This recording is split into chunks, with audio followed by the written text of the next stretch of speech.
Uh, my name is Mark Cohen. I'm the interviewer for this session.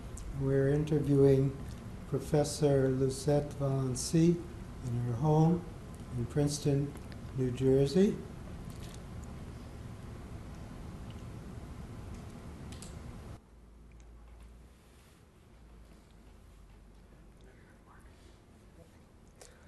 Uh, so please state your name and your maiden name and place of birth and your birth date. Lucette Chemla, born in Tunis, June 10th, 1936. And your parents' names? So my father was Moshe, which in French became Mouche, Mouche Chemla, and my mother was Suzette Tartour. Both lines are Tunisian. I mean, we don't remember of any migration. All the names before, Nataf, Zeytoun, etc., are Tunisian. As you know, in Tunisia there were two groups. One, a minority group, which was from Legon, Italy, Livorno, and they were called the Grana. And the others were the Touansa, the Tunisian people, and I belonged to the Tunisian. Right. So you go way, way back. Way back. Tunisia. Yep. Yeah. So tell us a little bit about your parents and what your father's occupation was and what your mother was busy with. Okay, we start with my mother. She was a housewife, married at the age of 19, got 3 daughters, and took care of us. And we lived always with my maternal grandmother, Teta. So she was always helped by her mother. And the second helper was my younger sister who lived with us, Paulette. So typically, it was not a nuclear family. We had other relatives living with us, and sometimes more than the two I just mentioned. On my father's side, my father went to the Alliance school, like his brothers, but by the age of 12 or 13, I think he went for 1 year in a vocational school. And by the age of 13, they were taken from school to start working with their father. Now, the father was Jacob Chemla, who was a ceramicist. But before he became a ceramicist, he was a journalist, and he launched journals in Judeo-Arabic, Al-Bustan, and other titles I can't remember. And he wrote novels in Judeo-Arabic, and the big glory for the family was that he translated the Count of Monte Cristo from French or from Italian, I'm not sure, into Judeo-Arabic in several installments. So it was several volumes. Oh. And he never finished the last volume in order not to pay royalties to the French company or the Italian company. I'm not sure he was easy with French. I think he was easier with Italian. And he wrote his name, Chemla, with an S, not with a C, as we did once the French established their rules. So he became a ceramicist because his father, Hay Chemla, was the tax farmer for the Bey, the monarch of Tunisia. And he collected taxes on the craftsmen who made tiles and pots, etc., in the city of Tunis, the potters, the souk of the potters. And so instead of getting money, he would collect taxes in kind, and therefore had a lot of pots and tiles to sell. So he became a merchant in tiles and pots. Come the French, and we are speaking of the 1860s or so. Come the French, they want to revive the crafts of Tunisia. And there are no tile makers in Tunis itself by then. It was totally declined because Tunisia was importing tiles from Naples and from Italy in general. And so they want to revive the art, and somehow my grandfather gets involved, and after several experiences that failed, he he really succeeded in finding the old techniques and especially the colors that they could not produce anymore, especially the blue, the cobalt blue. And so he was able to produce beautiful tiles. And that was the time when his three sons became sort of adults. They had finished with their bar mitzvah, which was called tfilim at the time in Arabic. It was never called bar mitzvah. Anyway, tfilim, because they were putting the tfilim for the first time. Okay, so once they passed this rite de passage, sort of, they worked with him, and the company was called Awlad Shamla Tunis, the sons of Shamla, Tunis.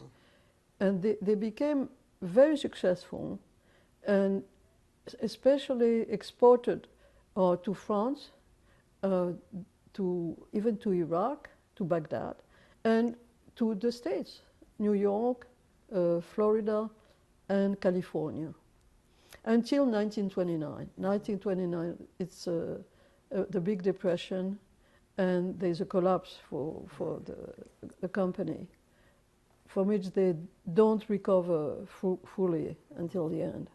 Yeah. The company continued until 1966. My father by then was the only successor, and he left then.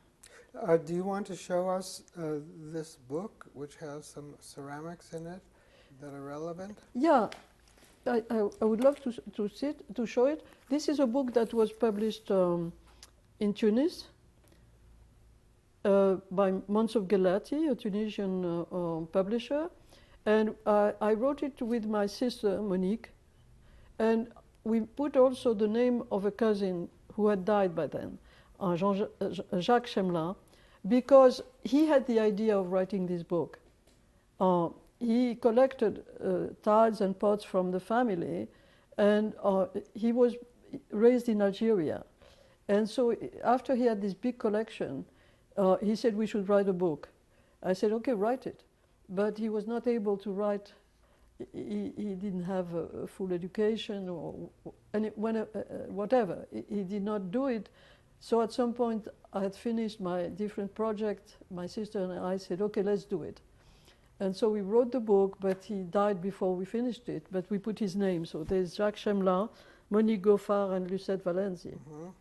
And the book is both on this activity in Tunisia, you have here, and the work of my family. They were the best, really, at the time.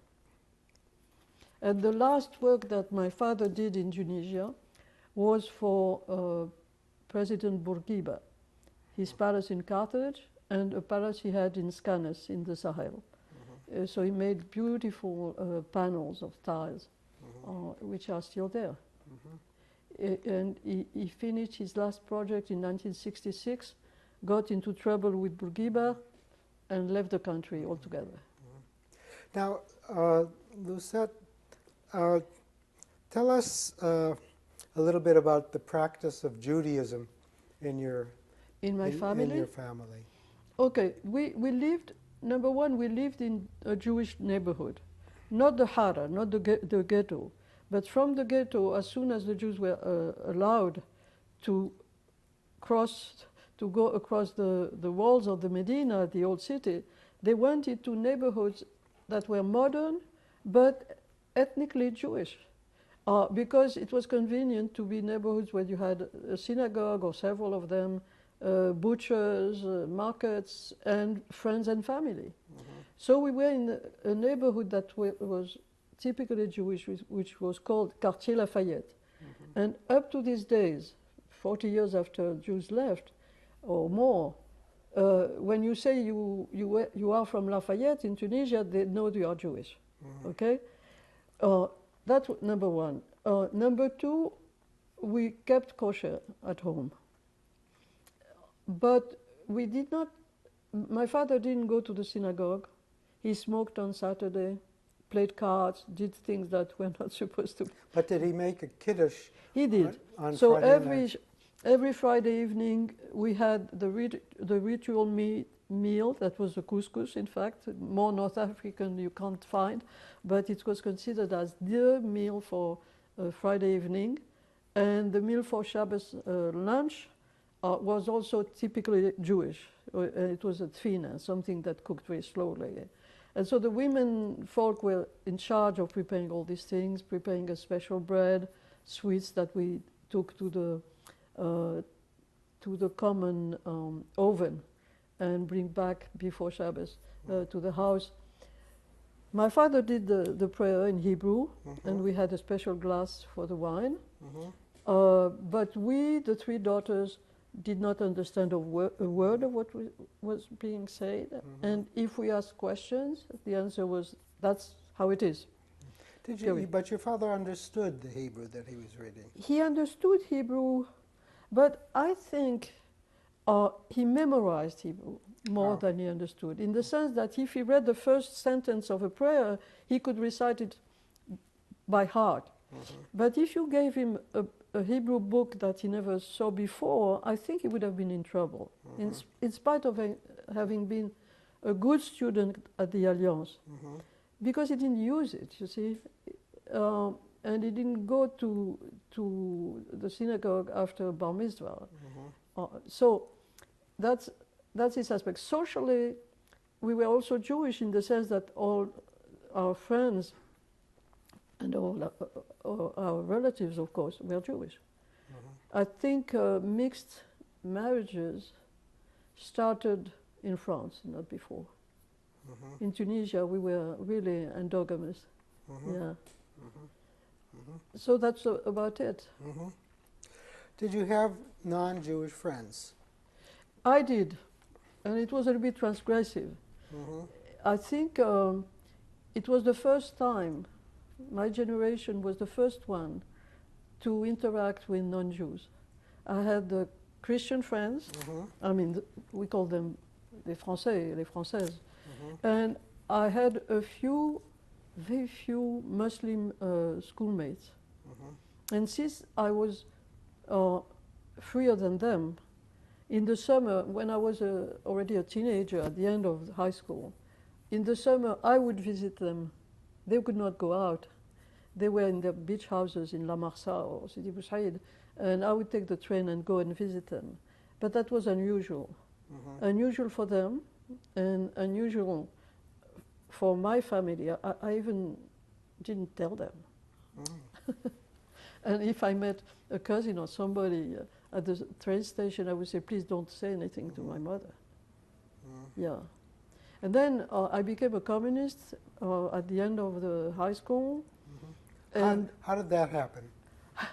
what happened, we are in 52, 53, 1952, 53. And the movement for independence from the French was extremely active in 52, 53. Tunisia got its autonomy in 54 and independence 2 years later in 1956. So I thought I was really sensitive to the colonial oppression. The colonization had positive aspects, especially for the Jews, positive aspects in terms of education and what they called emancipation on the French model. But it felt unfair that the Muslims were subject to domination from foreigners. And there was such a hierarchy and such arrogance from the French rulers that as a teenager I found it really unfair. So I became a kind of nationalist, although we had French citizenship because my father had asked for French citizenship, French nationality, before he got married. So we were born French, but never went there, or almost But it never. wasn't automatic, you had to request. No. It was automatic like in Algeria. in Algeria. Right.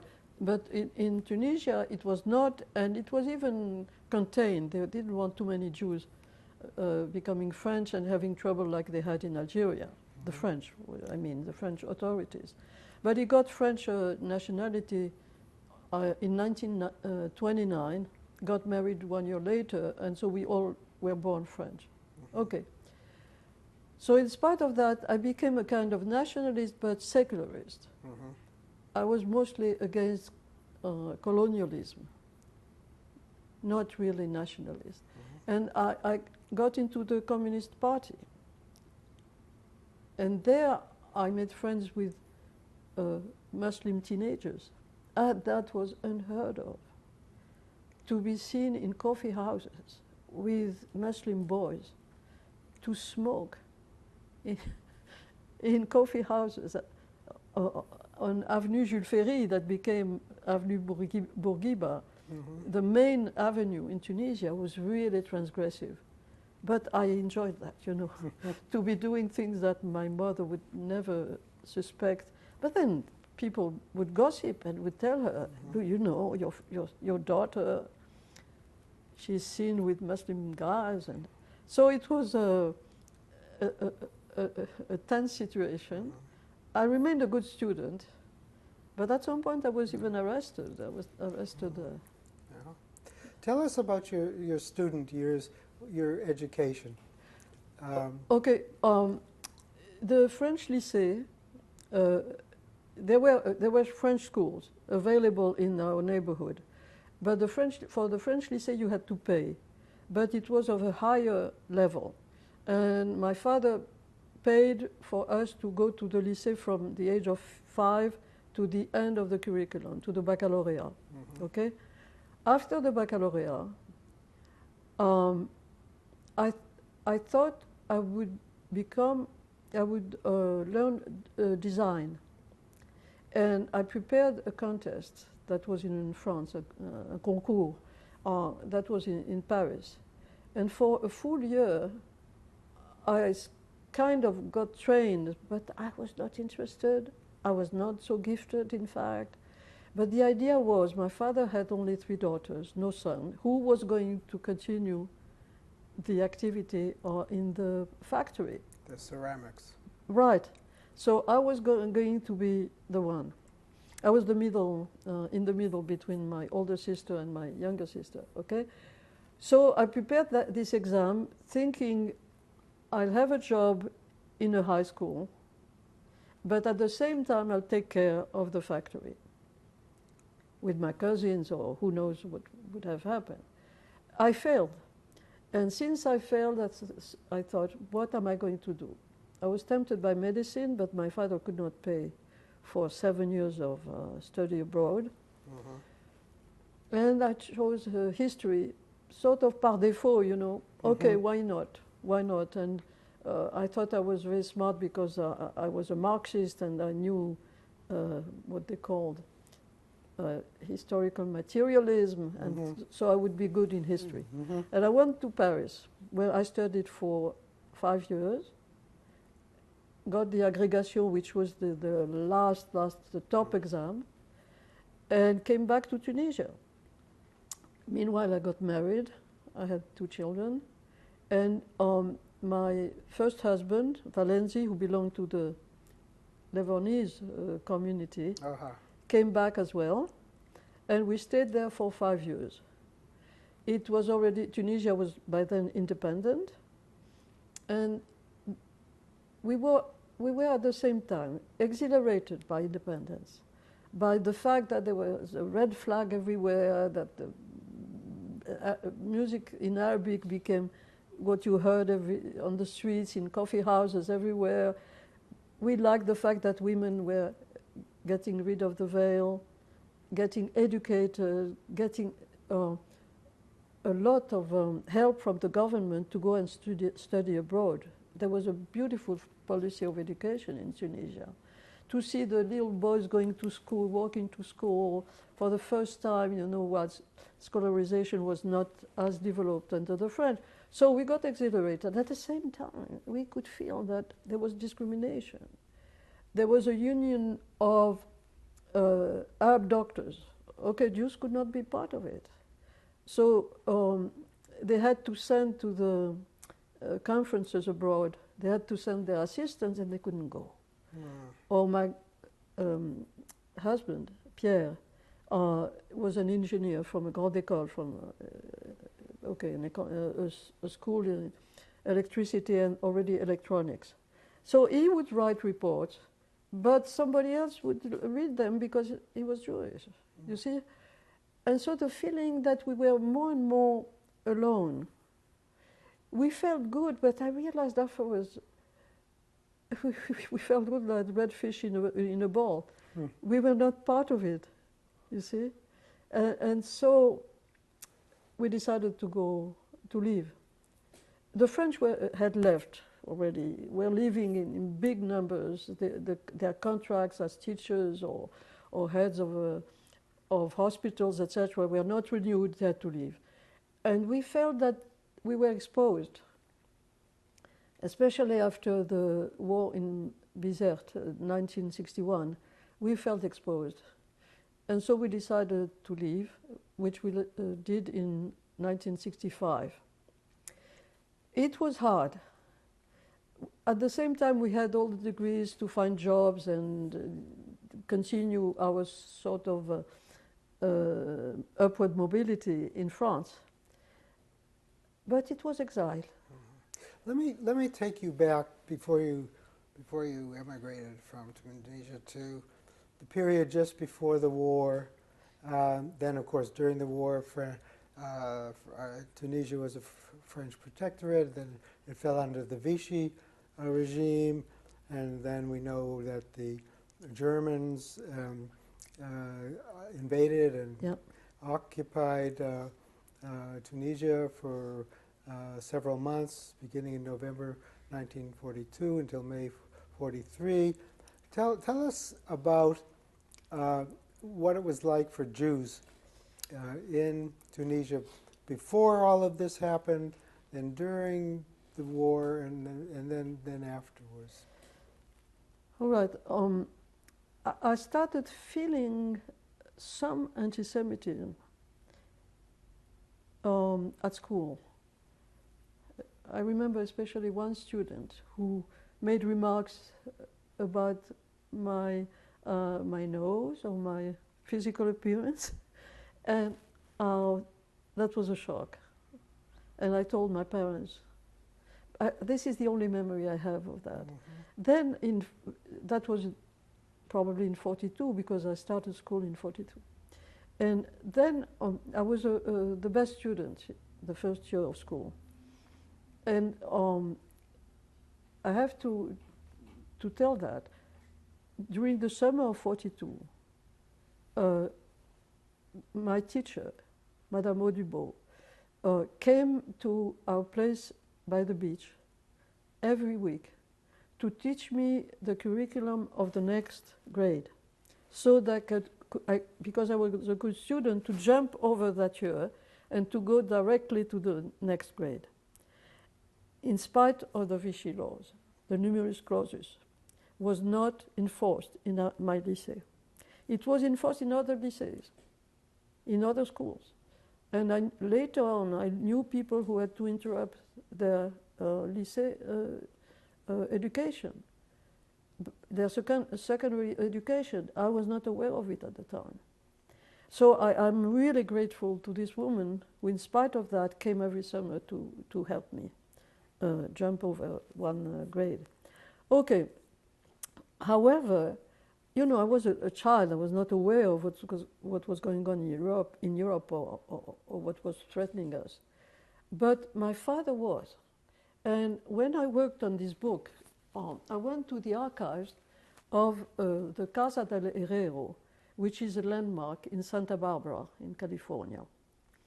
My father and his brothers had sent ties to Santa Barbara for 2 or 3 major architects in the area for years, until, as I told you, until the Big Depression. And at the time, the architects were all in the Hispanic Mediterranean style. and they imported from Spain whatever they wanted, uh, paintings and woodwork and metalwork. But for the tiles, they went to Tunis, to the Chemlas.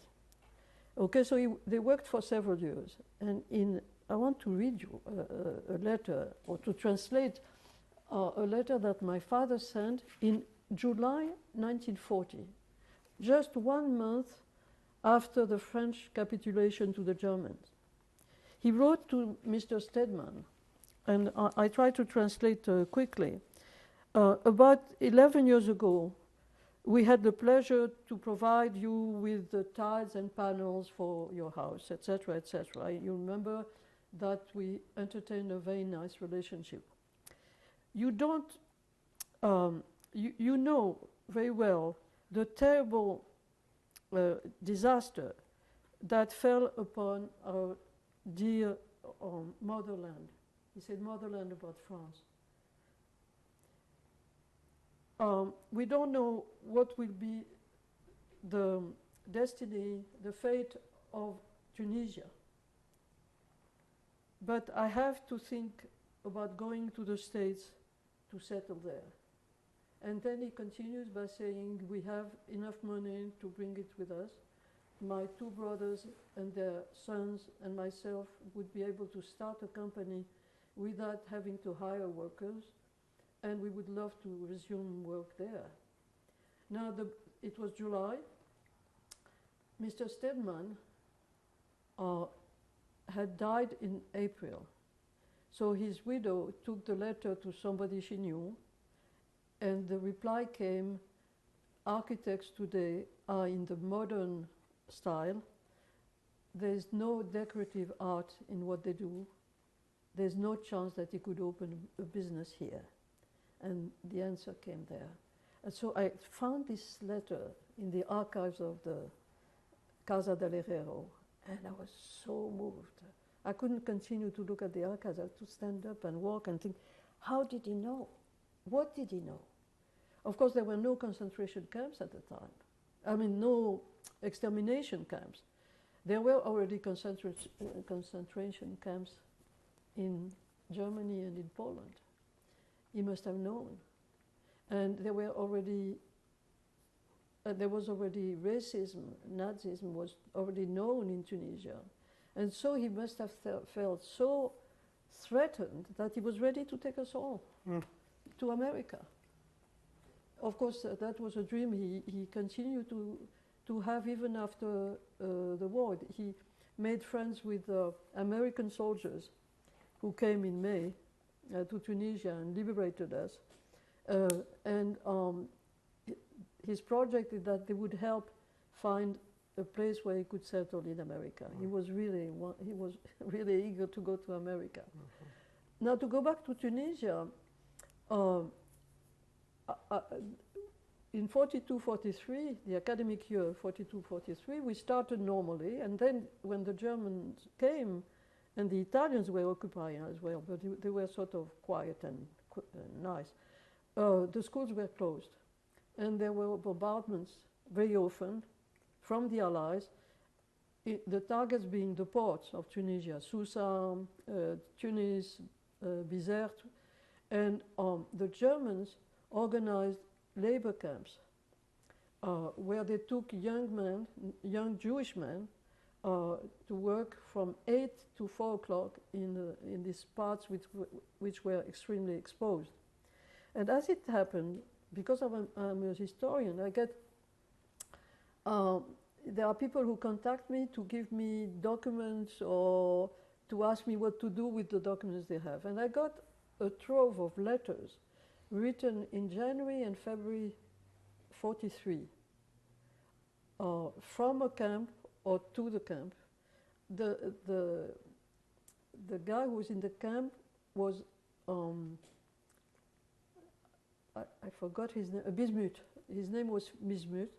And I think it was the first time in his life that he had to leave his family in Tunis to go elsewhere. He went to Bizerte, and he had never seen the city before, which is less than 100 miles from Tunis. and they were at the airport, the military airport, very exposed. And a bomb fell there that killed two of the inmates. And the parents were, were extremely worried about their son. But they could write a letter almost every day, both. So the father would run to the train station and leave a letter for his son and get letters. And if they missed a letter for 2-3 days, they were out of their minds. Extreme. And so I have this trove of letters. I made Xeroxes of the letters, and I asked the man who brought them to me to deposit a copy in the Tunisian archives. So they are saved. So. And then I also interviewed a cousin who was born in 1923. He was therefore 20. He was taken to a camp near Susa. And he told me how he was freed. He didn't tell me about the work there. And typically, this is Tunisian Jewish humor. You make fun of the most difficult situation. You de-dramatize. You never keep a tragic tone. It's always a defensive, defensive strategy, which we share, all of us. So instead of telling me how hard it was, or how little they ate, or how they worked, like this guy, this Bismuth tell, he told me how they were freed. All of a sudden, the Germans said, "You're free, go." So they left, and they had to walk almost 100 miles to go back to Tunis without any carriage or anything. And some were so stupid that they went to the German tanks and armor vehicles to be carried. And he said, I told them, "Are you crazy? You are going to be exploded. Walk rather than be exploded like that." And some died on the way back. So he walked to Tunis, and I said, "So what happened?" He said, "I washed my feet and I went dancing. I went dancing." So you see this kind of memory, always positive, cheerful, rather than the hardships. But in the letters that I have from this Bismuth, you see the hardships of being hungry, of waiting for parcels sent by the family with fresh vegetables or cooked meals, because in a few hours the train would take the parcel from Tunis to Bizerte, so it was not, it could keep even without ice. So I got now if I think of the family, one of my mother's first cousin died in a bombardment. In the cemetery of Tunis, they made a collective stela for the people who died in the bombardments. And he was one of them, Raphael Fellous, a young man.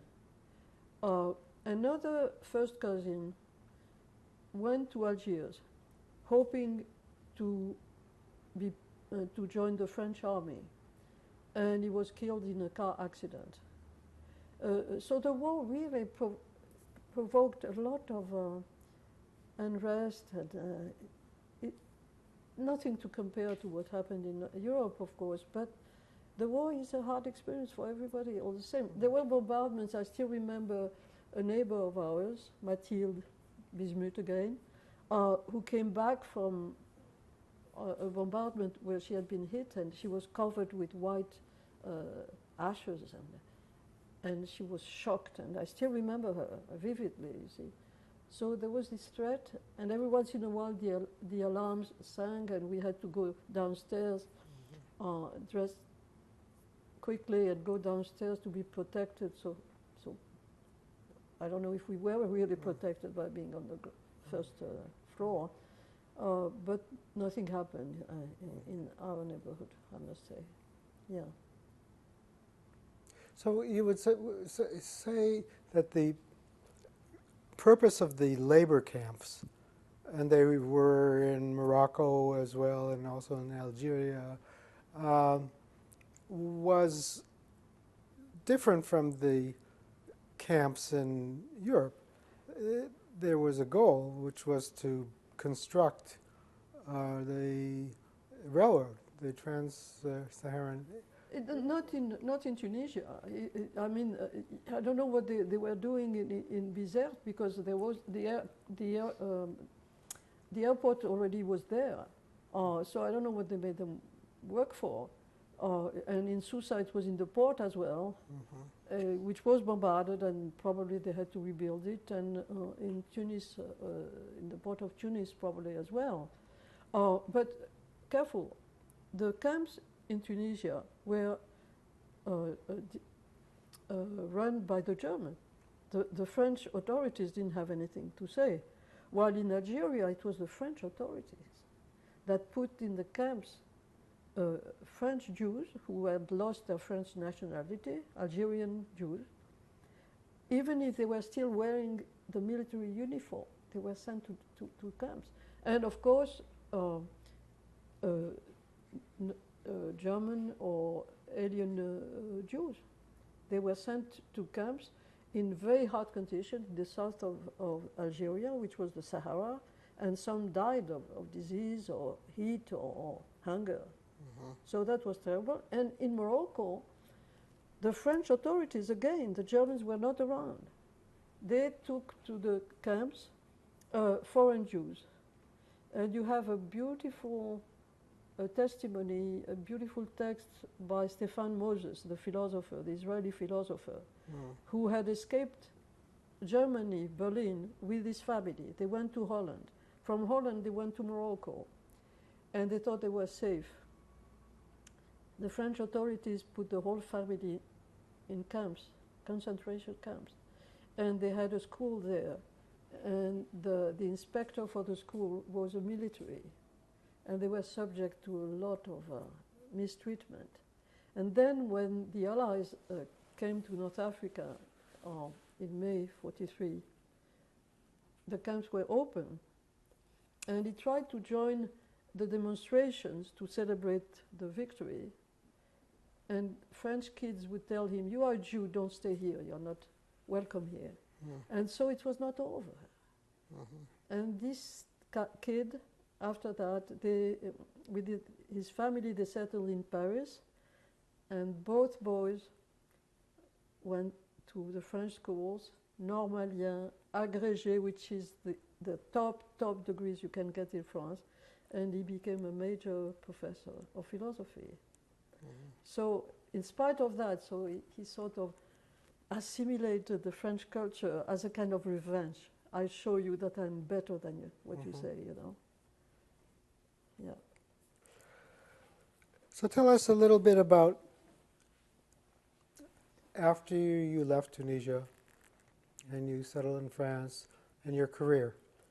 And particularly, I'm interested in research that you've done that relates to the Jewish experience. Okay. There are several aspects. When I was in Tunisia, during the 5 years I spent in Tunisia after I studied at the Sorbonne, I started my dissertation, which was on Tunisian peasants. And it was a way to understand the history of the country. I thought I would stay there. I was still thinking that I had a place there. And so I developed this project. I did not finish it when we left in '65, so I had to go back to Tunisia to work in the archives again. And in some way, research became a refuge in a period when I felt exiled in France. France was not my country. I had a bad memory of the years I had spent as a student. It was the Algerian War. I was against this war. I was for the independence of Algeria, although they made a very bad use of it afterwards, but I still think it was fair to give them equal rights to the French. And so I was not eager to live in France, and I was missing the country. So research became a refuge. It was like I was carrying the country with me. I see. Yeah. Then Sid from Paris Tunisia looks like a small country. It is a small country. And I thought, if I stay in France, since we are staying in France, I have to broaden my scope. And I started working on North Africa in general. And my first book is about North Africa before the colonization of Algeria. It was published in '69. At the time, I was not very interested in the Jews. Now, 8 years later, I had finished a number of projects, including my dissertation, etc. I was about to start a project on Algerian workers in France. And then I thought to myself, what's going on? Why am I never interested in my own people? We are disappearing. All the Jews of North Africa are leaving, or have left already. Why not start with something there? And that's when I started this project that became Jewish Memory in French and was translated into English and published by the University of California Press. Okay, so Jewish Memory started as my project of interviewing all the Jews who came from North Africa and the Mediterranean, because I could see that the Egyptians were there too, and they had a similar experience with Nasser expelling them, etc. Okay, and then I thought, why not include the Ashkenazim?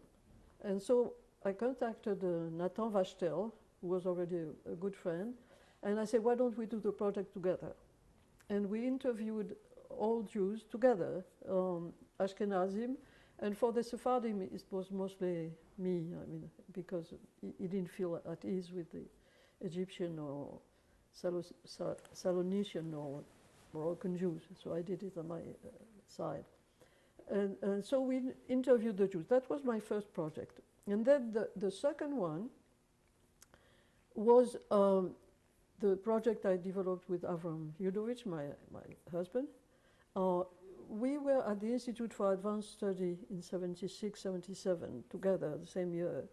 And we did not analyze Tunisian society, the traditional Tunisian society, in the same way. He belonged sort of to the Geertsen school, which after Clifford Geertz, the anthropologist, said there are no corporate groups in North Africa. And I would say there are corporate groups. There are communities. You know you belong to a team, not to the other one. It's like a soccer team. You know who is your team, belongs to your team, and you know you're not going to play with the other ones. So what's going on there? You don't understand the society. Okay, we disagreed for the whole year. And then I challenged Avram. I said, why don't we study something together? Because he had gone to Djerba, Tunisia, and found a Jewish community that looked really exotic to him, with his training as an Orthodox Ashkenazi boy in Winnipeg. So I said, let's go together and see. And so we went in 78, 79, 80. We did field work in Djerba, and we published a book which is called in English, The Last Arab Jews, the community of Djerba, Tunisia. So that was my second project that dealt with Jews. Then the third one was about a character, Mardoché Najjar, who, as a Tunisian, probably young man then, went to Paris during the French Revolution. And okay, and he got involved with the early Orientalists of the time, Sylvestre de Sacy and Kiefer, and he was hired by them to write a dictionary of Arabic French. He worked on it for several years. He got a subsidy. He didn't get really appointed at the École des Langues Orientales, which was created at the time he was there. He asked for jobs in the team that was working on the Egyptian expedition of Bonaparte. And so I have the correspondence he had. I know where he lived in Paris. And then for some reason, which is too long to tell, he went to Trieste and lived with Muslim merchants in Trieste, corresponded with former students in Germany, exchanged products and letters. Some letters were published, so I could work on them. And then went back to Tunisia after he heard that one of his daughters had died. So he stayed like 20 years far from his wife and family. And when he went back to Tunisia, he divorced, married a young woman, asked for furniture from Italy. So that means he was westernized, you know, he wrote in French, very correct French, got Italian furniture and continued to work for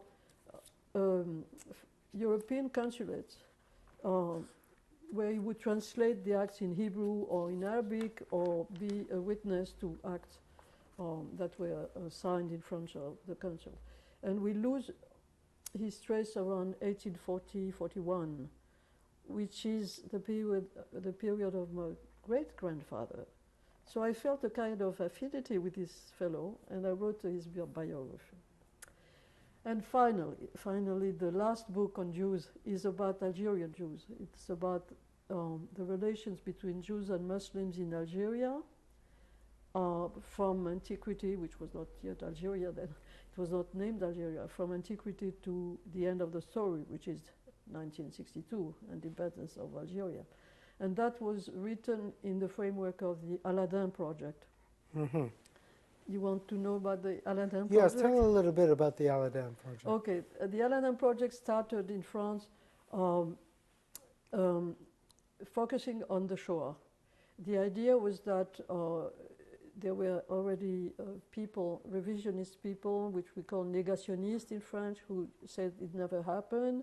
And so it was becoming really unacceptable.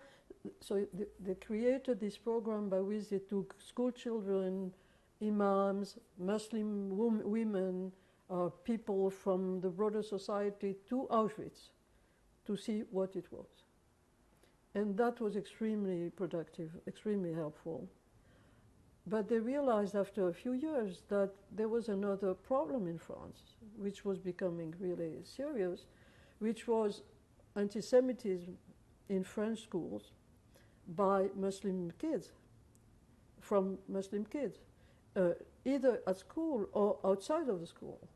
So much so that Jewish families took their children from French college, high schools or middle schools or high schools and took them to other neighborhoods or moved themselves to other neighborhoods for their children to be safe.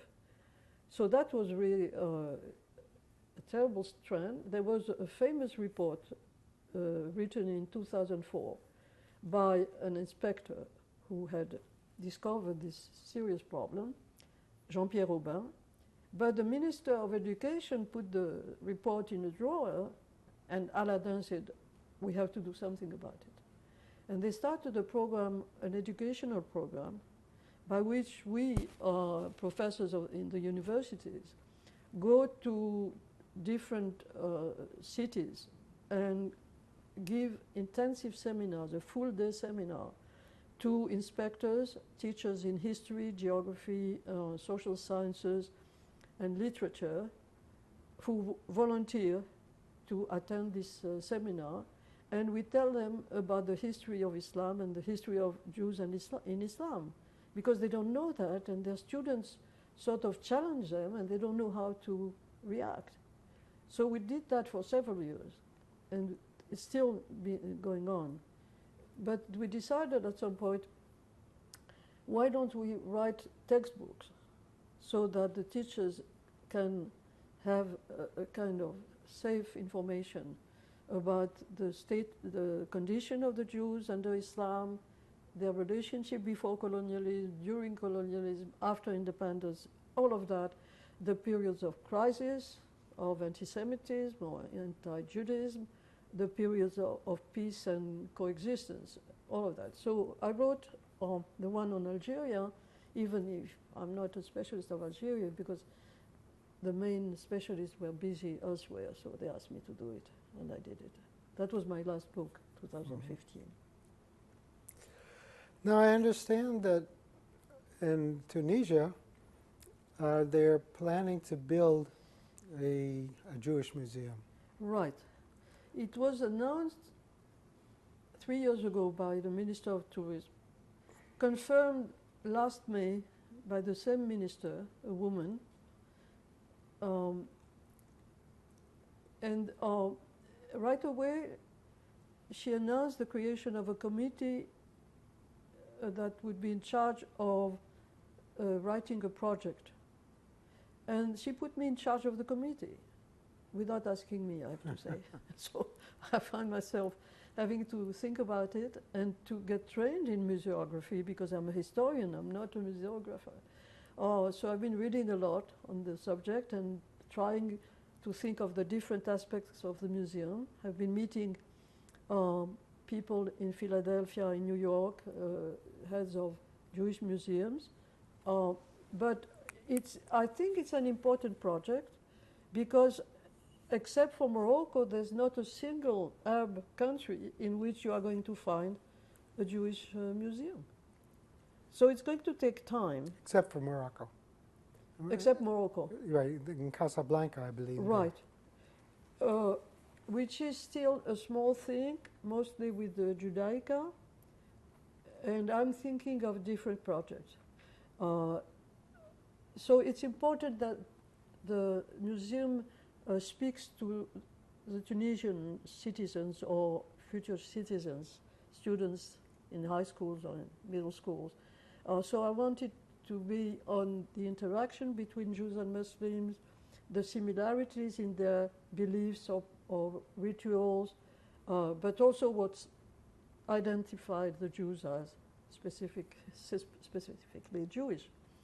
I wanted to be interactive and to use modern technology to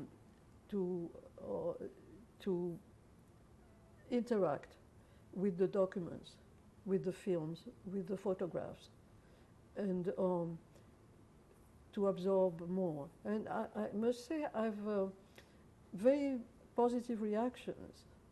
I got yesterday a mail from a Tunisian student in Grenoble who said he went to the Jewish Museum in Paris and discovered that the words in Hebrew were so similar to the words in Arabic. He discovered Semitic languages. And he said that at the end of the visit, after I explained my friends how to go from Hebrew letters to Arabic letters, they were able to decipher what was written in the documents in the museum. So there's this kind of demand, expectation. And I'm working with Tunisian colleagues, historians, who are very eager to see this project materialize. But again, it's going to take time. Yeah. How do you explain this initiative in Tunisia? There are several aspects. Number one, with my Tunisian colleagues, they created a curriculum several years ago on non-Muslim parts of the Tunisian society in the past. Christians, African slaves, Maltese people, Greek people who lived there, all their lives. Okay. And they created a curriculum, they teach Hebrew. They created a lab with resources to support students who do their PhD on this kind of subjects. So they wanted to go further and have a museum. One of them is now in the in the Ministry of Culture as a director of some important part of the ministry. Okay. The second aspect is this minister, this lady who might be thinking of tourism as a priority to attract Jewish tourists from abroad, Tunisian Jews back to the country, investors maybe.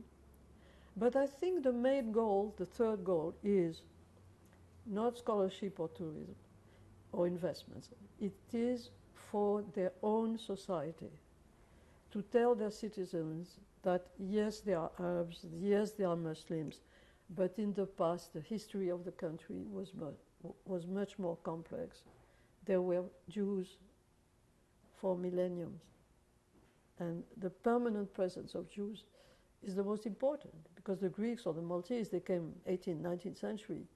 African slaves, they were lost in the society because they became Muslim or they were already Muslim and are part of the larger society. But the Jews remain at a specific group for so long, and they have to know about it. So the idea is more civic and political, against the fundamentalist idea that we are Muslim, we are Arabs, with a dimension of anti-Judaism or anti-Semitism. They want to show that Tunisian identity is more than that. And that's the most important thing for me. Wonderful. It's a wonderful interview.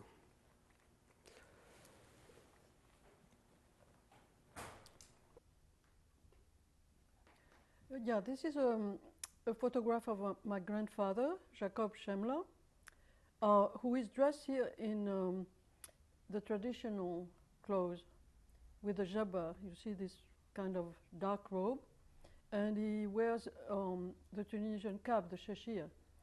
And he's standing next to two important things produced by the company. It was a little factory, in fact, and it was about to be sent to Paris for a universal exposition. And next to him, you can see the mill where they broke the clay to turn it into something soft that could be modeled in jars or tiles or whatever. So this is the first picture. The first picture was published in an American magazine, and we were lucky to find it because we didn't have archives of the company. The second picture, black and white, is again of my grandfather, but here you can see he's dressed in a Western suit, except for the shashir, which he maintains. And behind him you have a panel which is not their traditional work. It's by a French painter. And again, it was exposed in Paris.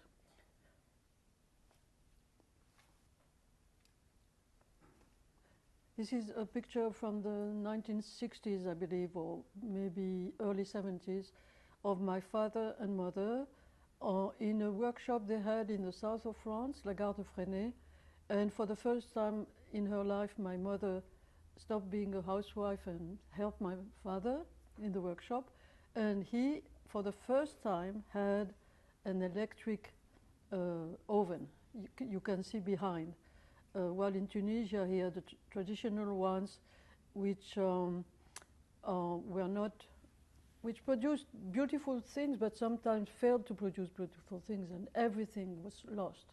When you opened the oven, things were lost. So here there was a kind of safety. Everything got exactly as you expected. Great. These pictures are from a book I wrote with my sister Monique Goffard on my family's business, Awlad Shamla Tunis. It was published in Tunisia by Monsef Gelati. And it traces the history of the family business. And I like very much the panel to the right because it was made by my father when he was only 14. And he sort of invented this motif of the bird that turns its head to the back.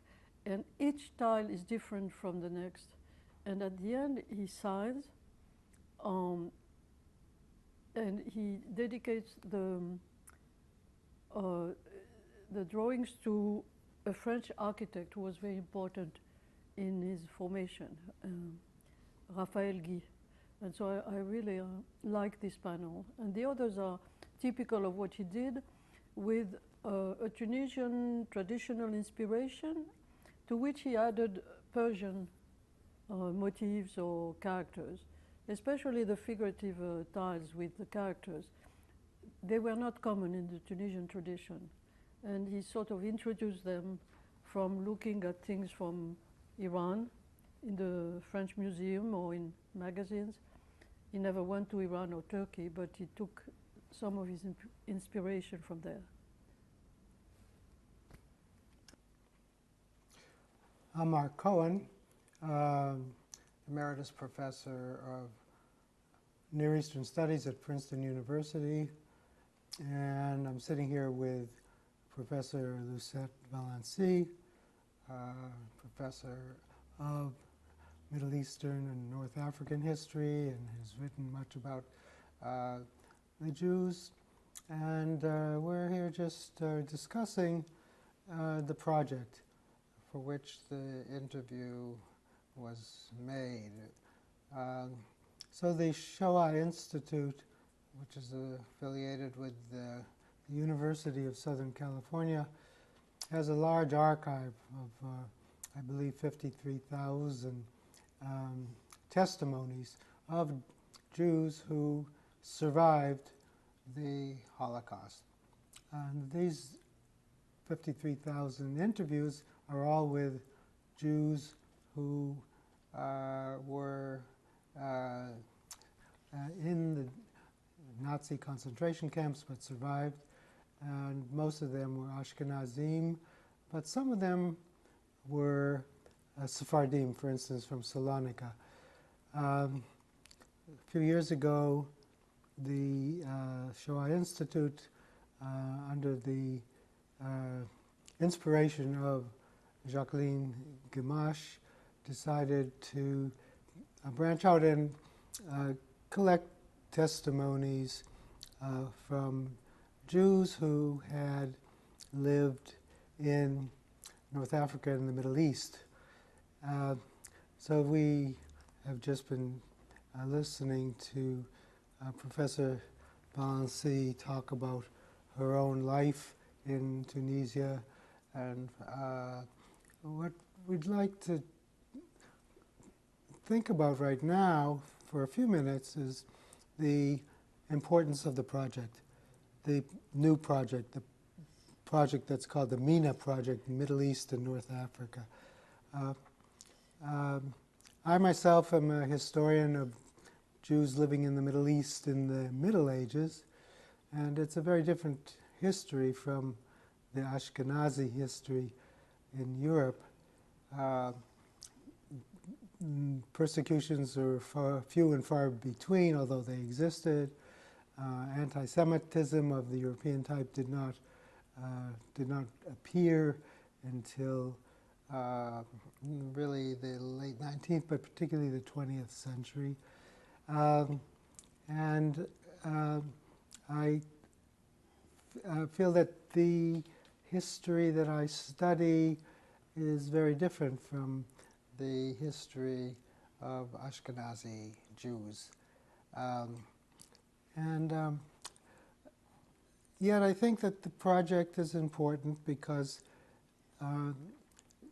Nazism did impinge itself upon the life of Jews in North Africa in the 20th century. I was wondering what you think about the value of the project. Yeah, I think it's very relevant. Of course, you cannot compare the situation, the condition of Jews in North Africa and in Europe. But there was a big impact of the war and a different impact in the different countries, from Libya to Tunisia, Algeria, and Morocco. Every single part was different. Tunisia was special because the Germans occupied Tunisia, but they occupied it for a few months and they were not controlling the sea anymore.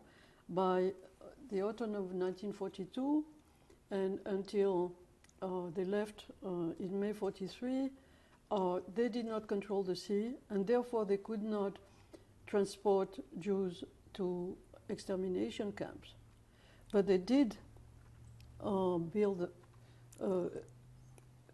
concentration camps, labor camps, where they put young men. Then you have the Vichy system in the 3 countries that were colonized by the French. And again, that had a big impact on the condition of the Jews and their relationship to France.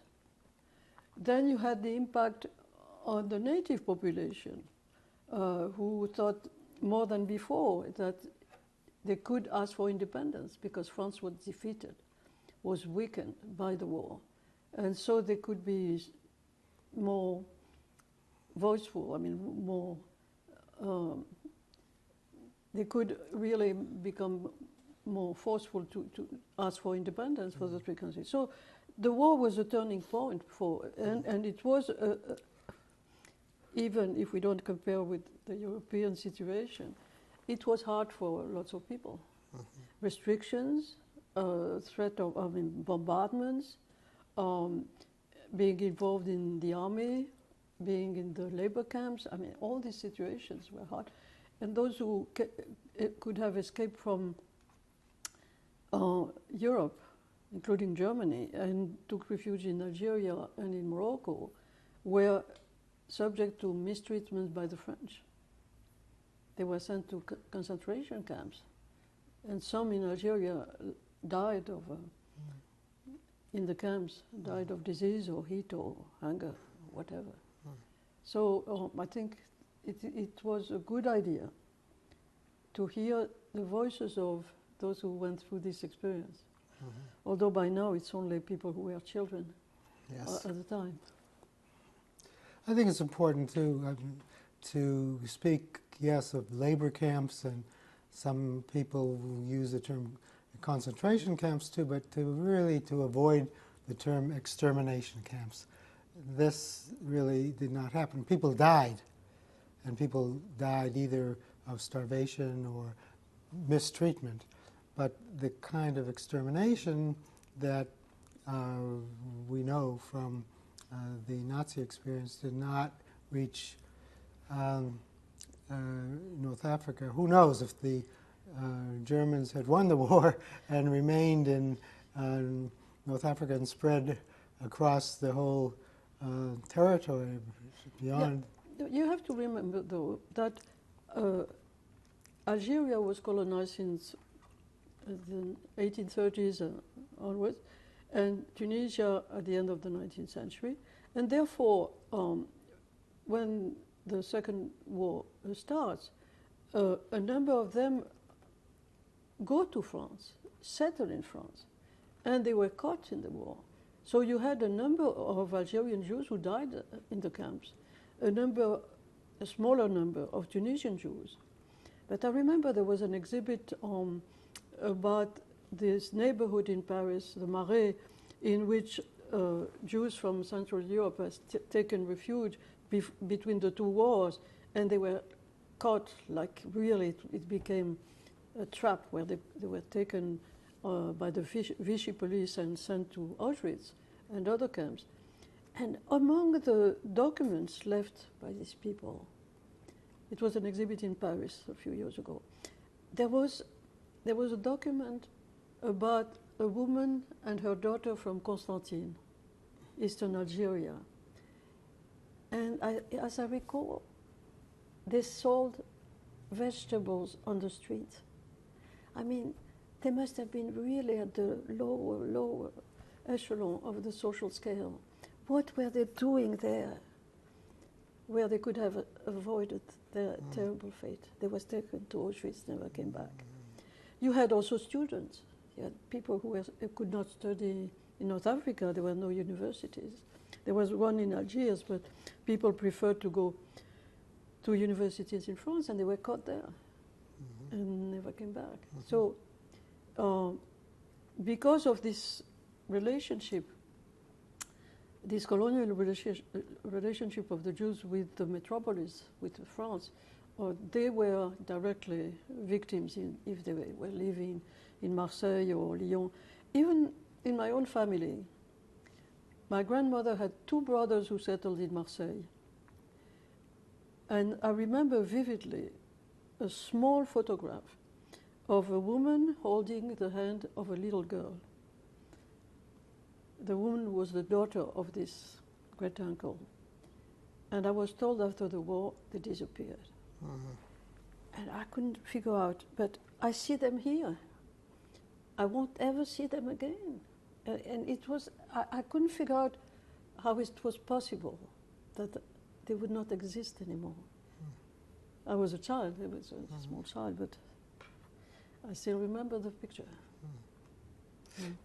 You've talked about the anti-Semitism of the French in Algeria, and I suppose in Tunisia as well, as a real problem. In Algeria mostly. Mostly. In Algeria it was vicious from the 19th century, from the conquest. From the conquest. Bugeaud said, let's get rid of them. I mean, to send them where, I have no idea, but he really didn't want Jews in the new colony. And then during the Dreyfus case, they were awful. I mean, they organized boycotts of Jewish shops in Algiers and Oran and other cities. They broke the windows. They wrote in the newspapers outrageous things in their press. And there were lots of newspapers, French newspapers. And they wrote outrageous things calling for really the destruction of the Jews. And they elected anti-Semitic anti-Semites to be mayor of large cities or to represent them in France. I mean, vicious. Then Vichy comes, and there was the special status for the Jews. Algeria was not occupied by the Germans, yet the local authorities not only adopt the status, but make it worse. They make it worse in the sense that they create a numerous clauses by which Jews were expelled from any kind of activity. I mean, trade, doctors, lawyers, shopkeepers, cinema, people who own cinemas, everything. So they could not survive without the help of the Jewish community and the rich among them. The children and teenagers were taken from schools. So that interrupted their school education, and they remembered that for the rest of their lives. That the projects they have were all interrupted. Some never resumed their formal education after that, especially in the eastern part of Algeria, where they were less affluent, had less access to modern activities than in Algiers, for example. And all of a sudden, they had to leave the school and stay home. So, very hard. And anti-Semitism continued until the War of Liberation. Then the French and the neo-French, people who descend from Italian people or Spanish people who got French nationality as soon as they arrived in Algeria, to make the French population larger compared to the Algerian Muslim population. So this neo-French remained the majority of them remained anti-Semite until the War of Education, and then they thought Jews have to be with us against the Muslims. And there were cases even of Jews who joined the OAS, which was a terrorist organization that did not accept the agreements, the final agreements between de Gaulle and the Algerian transitory government, the GPRA, and started terrorism, and some Jews joined, armed terrorism against the Muslims. Yeah. One, you'll have to fill me in on this if I'm correct, but I think that from Libya, under Mussolini's rule, Jews were deported to extermination camps in Europe. This, honestly, I don't know. There is a book by De Felice, I think, on that period, but I confess I don't know much about it. No, I thought that that was the case.